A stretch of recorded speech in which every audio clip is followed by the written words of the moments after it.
Hello everyone, my name is Pranika Singh and this is my video discussion post on the first section of The Midnight Library by Matt Haig. So unlike some of the other novels that we've read in this class, The Midnight Library feels very contemporary, both in its writing style and the world that it portrays.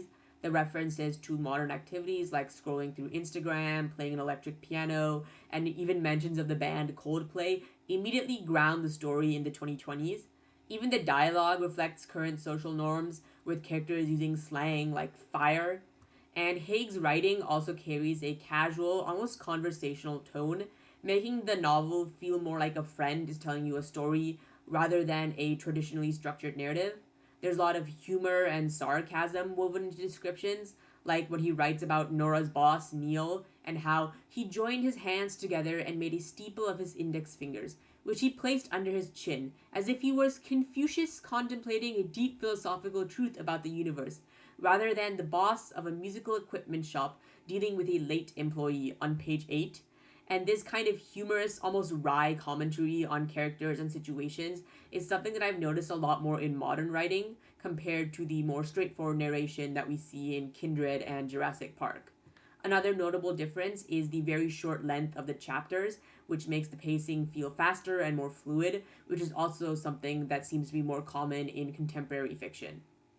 As for the question on whether regrets serve a purpose, I think that regrets can be useful, but only if we treat them as lessons instead of burdens.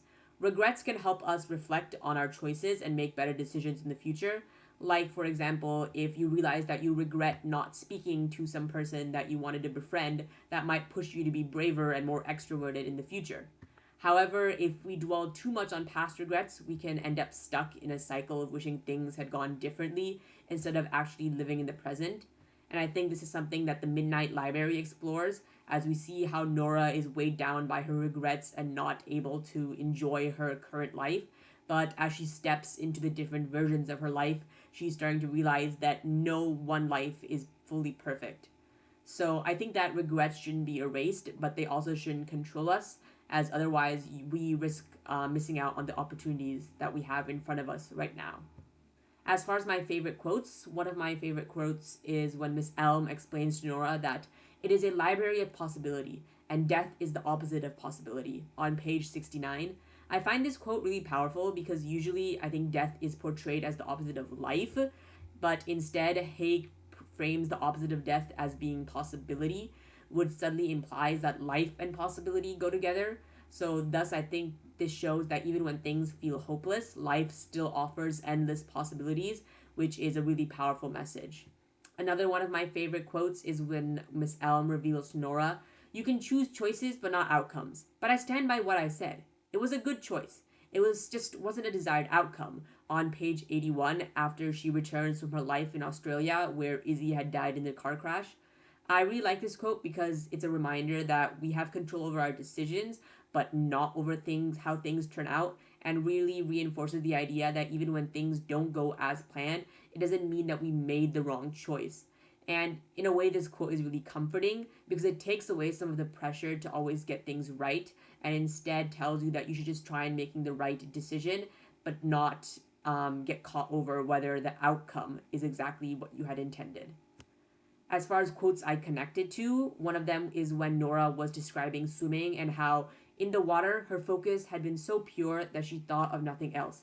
Any school or home worries vanished. The art of swimming, she supposed like any art, was about purity. The more focused you were on the activity, the less focused you were on everything else. You kind of stopped being you and became the thing you were doing, on page 82. And I relate to this because even though I am not a swimmer, I feel the same way when I'm painting. Whenever I'm sitting at the easel, completely focused on the paints and the art that I'm creating in front of me, everything else, the stress, the deadlines, the worries of everyday life, really kind of fades away into the background.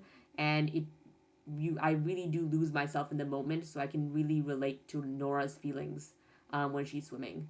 And another quote I connected to is when Miss Elm says, "Because Nora, sometimes the only way to learn is to live," on page 61. This really resonates with me because I've also seen in my own experience that there's a huge difference between understanding something in theory and experiencing it firsthand.